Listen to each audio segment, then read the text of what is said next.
कल्याण डोंबिवलीमध्ये भाजप शिवसेनेची विजयी घोडदौड पाहायला मिळते आहे। कल्याण डोंबिवली महापालिकेमधील भाजप सेनेचे एकंदर 9 उमेदवार बिनविरोध विजयी झाले आहेत। यापैकी भाजपचे 5 नगरसेवक तर शिवसेनेच्या 4 उमेदवारांचा समावेश आहे।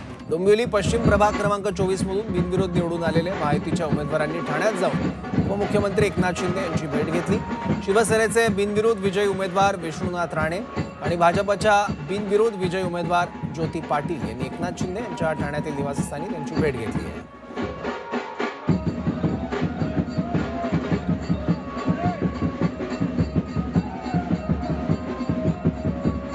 याच्यामध्ये प्रभाग क्रमांक 24 मधील 4ही उमेदवार बिनविरोध आज निवडून आलेले आहेत।